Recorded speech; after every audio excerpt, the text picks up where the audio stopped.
Yo, what's good? It's your boy, the urban legend, K to the bird, KGUSA representative all day in the building. And today, we're going to be talking about some more facts, not fiction. And the artist we're going to be focused on today is another Houston, Texas legend. Goes by the name of Killa Kyleon. Killa Kyleon.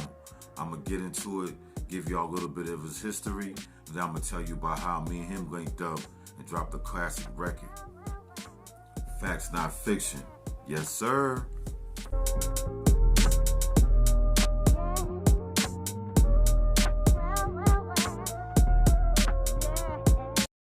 Killa Kyleon. Killa Kyleon grew up in Houston, Texas, man. You know what I mean? He grew up in Houston, Texas on the south side. Growing up, being one of those lyrical spitters, doing his thing in the street, doing himself independent. And back then, at the time he was coming up, the focus on the independent game was the mixtapes. Yeah, the mixtape game was popping back then, you know what I'm saying? That's when they formed the SUC clique, the Screwed Up clique, started by the legendary DJ Screw. You know what I mean? And they was like pretty much running the whole mixtape market at that time in that whole Southwest market. Similar to like how DJ Kool did to the East Coast at one time. He was first coming up, DJ Kool and DJ Juice. But DJ Kool had his clique, you know, the Desert Storm. But DJ Screw had the Screwed Up clique. And I gotta say that they probably were bigger than Desert Storm. They were definitely more bigger than Desert Storm and DJ Kool around the whole world. They didn't get the fame for it, you know what I mean? They didn't get all the notoriety. DJ Kool got more fame and more notoriety off his run, you know what I mean? And that's just facts. So anyway, around that time, an artist by the name of Big Pokey from the SUC clique was the one that discovered Killa Kyleon first. Saw he was a young spitter from Houston, repping, but not only could he rap, he was doing that lyrical rap. He was coming with bars, punchlines, spitting. Like, he got a real southern accent, Killa Kyleon, but his approach to the music was more like an East Coast record, an East Coast artist, coming with crazy concepts, coming with good stories within the lyrics. You know what I mean? That's the kind of shit he was on when he first came out. So after Big Pokey, after he ran with Big Pokey for a little bit, he got with Slim Thug. And Slim Thug is the one that really locked in with Killa Kyleon, brought him to his label, signed him on a contract. He first came out with Slim Thug's group, the Boys in Blue. Yeah, the Boys in Blue. If you don't know about that, you need to look that up. But after Slim Thug dropped his album that was successful, the already platinum on the major with the Neptunes, he started his own like little group. You know what I mean? He was building his own label. And the Boys in Blue was the main group that came off his label. And their first album was called Serve and Collect, which if you know about that album was an underground classic. It was slept on, you know what I mean? Didn't get the right promotion. I think even at that time, it got a good rating in the XXL and the Source magazine. I think it got like 4 mics, and I think in the XL magazine, it got like the XL or whatever, RL.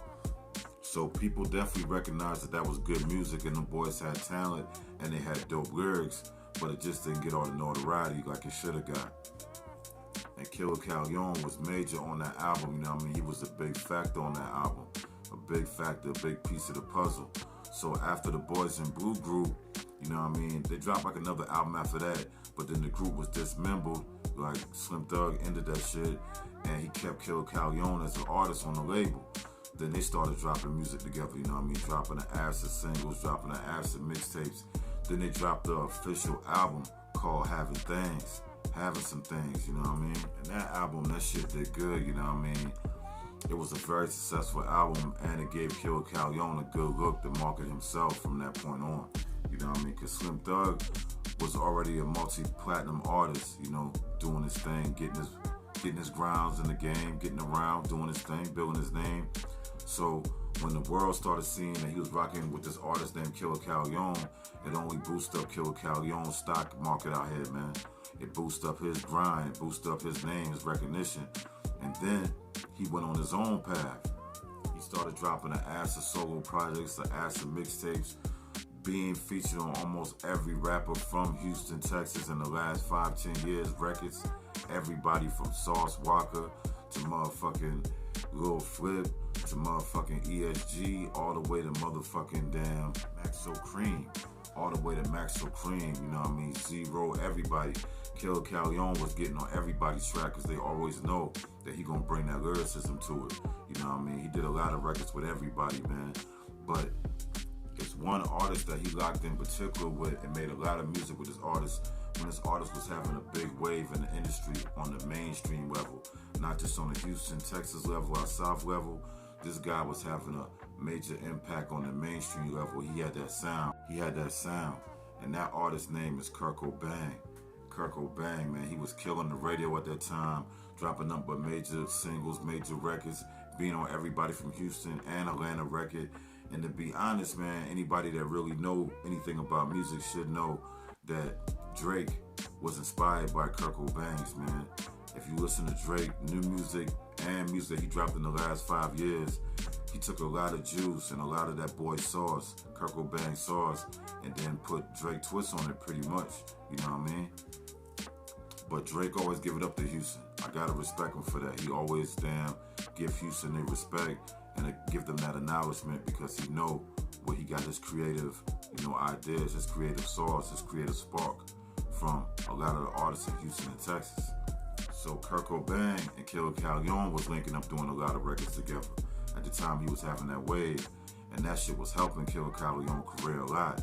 And a lot of people don't know that they really family, man. Like, they ain't just like artists that rock together. They really related to each other. They're really cousins. So Kirko and Killa Kyleon dropped a lot of tracks together. Then, Killa Kyleon stayed focused on what he wanted to do. He never wanted to get boxed into that radio rapper, like that one type of record type rapper. That rapper that only comes out with a hit record or a single. He never wanted to be boxed in. He always wanted to be respected for his craft and his lyricism and what he brings to the table. So he went solo and, he kept on doing his thing. He dropped a couple of classic albums on the underground, you know what I mean? That Candy Painted album, man, it's a classic underground. If you haven't heard it, you need to look that up. And all his other albums, man, when he doing the gorilla shit, all his albums are classic, bro. Real spitting too, like real lyrics. Like, you're gonna be able to listen to his shit and walk away with something. And when you listen to his shit, you're gonna hear something you probably never heard. And that's a fact. So Killa Kyleon pretty much became a Houston, Texas legend, I would say after 2013, 14 maybe. Because all the work he didn't put in, how long he been successful, and how sharp his pen been good. How sharp his pen and lyrics been for the last couple years, you know what I mean? His shit been phenomenal, his lyrics, so he a new Texas legend. So he been doing his thing, doing his independent thing, grinding in the city. And me, myself, I was in Houston at the time, staying down there for a little bit with my peoples. And I was down there for like 2-3 months, man, and I was just like, yo, I want to damn get with Killa Kyleon. And my dudes, the Twin Networks, you know what I mean? Shout out to the twins, that they did a lot of videos for us, a lot of graphic designs for us, a lot of artwork for us. They real big in the Texas area for doing videos, doing 3D videos, animation videos, doing artwork. And they knew Killa Kyleon. They did a lot of his artworks for his albums. And a lot of time when Killa Kyleon dropped videos, they were the ones that then filmed it and did the lyrical video for him. Like when he dropped videos that just show lyrics or like clips, we call that the Google effect. You know what I mean? They built a relationship with him, pretty much a real good relationship. They did business for at least 5 to 6 years. So based off my relationship with the twins, they introduced me to him. You know what I mean? They pretty much introduced me to him. We chopped it up. We had a good rapport. And I was like, yo, I really want to work with you on some serious shit. And he was open to it. And I was telling him, like, I'm working with Flip a lot. Yo, when I'm up here, every time I'm in Houston, Texas, I was always rocking with Lil Flip, doing music with Lil Flip, pulling up on Flip, at the studio getting records done, dropping visuals, taking care of the business. So I was telling him, like, yo, you and Flip ever been on a record together? And he was like, nah, me and Lil Flip, he never did a record together. And that shit kind of shocked me because of all the people that Killa Kyleon had worked with up to this point. He had worked with almost every artist from Houston, Texas at that time. And I was surprised when he had said they never really did a real record together or did a video together, something at the same time. He said they've been on songs together that was, edited, or somebody else was doing a project and it was like, let me get a verse from you, then they got a verse from him and they put it together and made it a song. But I told him I wanted our shit to be organic. I wanted me, you, and Flip to all be in the room while we making this shit, man. Create something special. As soon as I told him that, man, he was all the way in. And I respect him for that, because at first he was rocking with me saying, y'all fuck with your music, Bird. I can do some music with somebody like you. But then when I told him, like, yo, I got a relationship with Flip, and me and Flip already got a bunch of shit, and he was like, man, that's a good idea. And Bird, you need to set that shit up. And whenever you set that shit up, you hit my line, I'm pulling up to wherever y'all boys at. He gave me his word as a man, so I was like, okay, all right, I respect that, man. When I'm back in the city and me and Flip working on some shit, you know what I mean, I'm gonna definitely hit your line. So about a month probably goes by, and me and Lil Flip, we at the compound, we working on some shit. And we was working on like a record, like a strip club type record, but I want the shit to have some bars in it. I just want it to be just like a strip club song, just talking about nothing, just saying shake your ass or whatever. I was feeling like I want something that's gonna give me that vibe, that gonna give people some bars, something they wanna listen to when they hear it, you know what I mean? More than just a stripper song, I want the shit to be a riding song. I want niggas that strippers can play it in the strip club and they can bounce in the club, but I want it to be a hard record, you know what I mean, with some real hard street shit, or some hard lyrical street shit, street knowledge type shit, kicking some game. I wanted to be kicking some game on these females and how these females be handling niggas in the street, and how you got some females that's real street riders. Some of the females out here be more real than these niggas, man, straight up and down. A lot of times these females be putting in a lot of that street work with niggas more than real niggas be doing. And that's the facts. Men do their thing now, but females, they gonna be loyal and they gonna ride all the way out. And that's a fact. You got a good female on your team, you better keep on your side. Anyway, you know, I was talking to Flip about the concept, telling him like what kind of record I want to do. I wanted to have that strip club vibe, but I wanted to be for real, for the real women out there, the street bitches, the real street girls that rock with niggas and really be grinding, you know what I mean? And really understand this kind of talk. And if the girls out there tricking a nigga out their money or playing them, they gonna understand this kind of talk as well. So Flip was like, yo, I'm all in. And so while we was talking, he was just like, man, I think I got a good hook for it, because Flip don't write neither. Flip like me, like we don't write, you know what I mean? So he was just like, man, I'm fucking with the idea. And we throw the beat on. Then he came up with the chorus, you know, in the chorus he said, you know, just because I smash, we don't go together. And then I come in behind him, I'll be like, we don't go together, we don't go together. But just because I smash, we don't go together. You know what I mean? He said a couple more bars besides that in the hook, but that's the part of the hook that's the most catchy, that pulls you in. So after he dropped the hook, you know what I mean, I laid two verses, you know what I mean? I laid the first verse and I laid the second verse, because I just wanted the hook from Flip. Me and Flip already did enough tracks where he was on the verse and the hook. So on this one, I just said, yo, I want Flip just to do the hook. You know what I mean? And after the hook and shit was done and I dropped my verse, I hit Killa Kyleon and said, yo, me and Lil Flip, we at the studio right now. We got some hard shit, man, some player shit. I know you probably gonna like this kind of vibe, this kind of energy. And he was like, word? And I was like, yeah, man, we got this shit ready. He was like, man, send me that shit, Bird. I sent it to him in an email right from the studio. He listened to it, he said, man, this shit hard, I'm loving it. And he was like, yo, I'm at the crib right now. And he said, I can record my shit at the crib. And he was like, I'm gonna drop my shit right now. You know what I mean? Within a couple hours, man, the nigga sent the verse back. Not even a couple hours, yo, maybe like 2 hours or an hour. He sent the verse back and I was like, oh, that shit banging. So I was like, I've been listening to his verse and I've been listening to my two verses I already had, and I was like, I don't want the song to be too long, because Flip chorus kind of long too. I don't want the song to be over 3 minutes and 30 seconds. I don't want it to go into the 4 minute, you know, category, because niggas, man, attention spans are very short nowadays. People's attention spans are very short, so I didn't want the record to go 4 minutes. So I was trying to decide which verse I think is the best.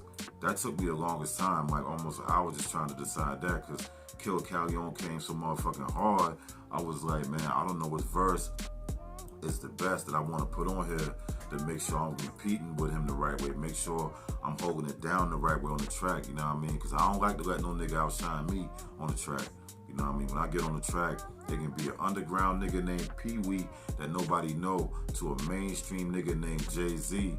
when I get on the track, I want you to remember me, you know what I mean? I'm competitive with it. I ain't gonna play with it. I'm gonna come serious, and I want you to remember me.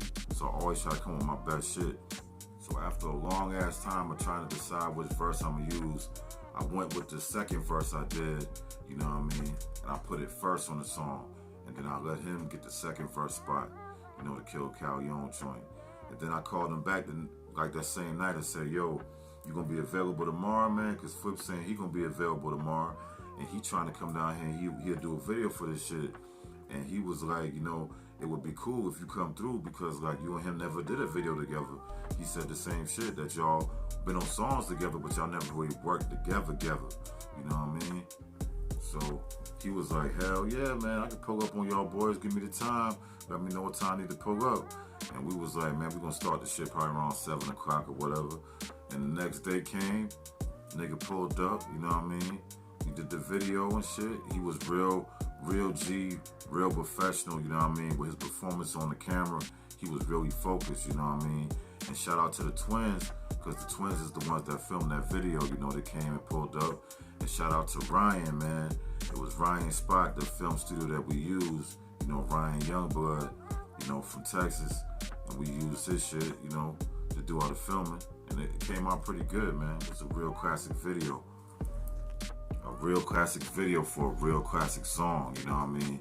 And that song came out on a classic album, which is called The Bird Print, man. The Bird Print. That album is a classic, yo. So if you haven't heard The Bird Print, you need to go stream that shit so you can hear the whole album and that song. And if you haven't seen the video with Killa Kyleon, Kate Bird, and Go Flip go together, you need to go ahead, get your life together, man, and go search that shit, man. Go see what it is. Go look at it, because I guarantee you ain't going to be disappointed for 1 second. And after that, man, me and Killa Kyleon, we was tight, you know. I still hit him up from time to time, you know what I mean, when I'm in the city. We did other records together. I think we did one other record together called Bread Up. And, you know, I still talk to him now, so we definitely going to do more music in the future. And hopefully we can bring y'all another dope-ass video, you know what I mean? Because that video was so hard, and Killa Kyleon came so motherfucking right on that shit. His lyrics, his delivery, his style, his presence was A1 on that shit. So major salute to you, big dog. You know I fuck with you. You know K-Bird fuck with you, major. So major salute to my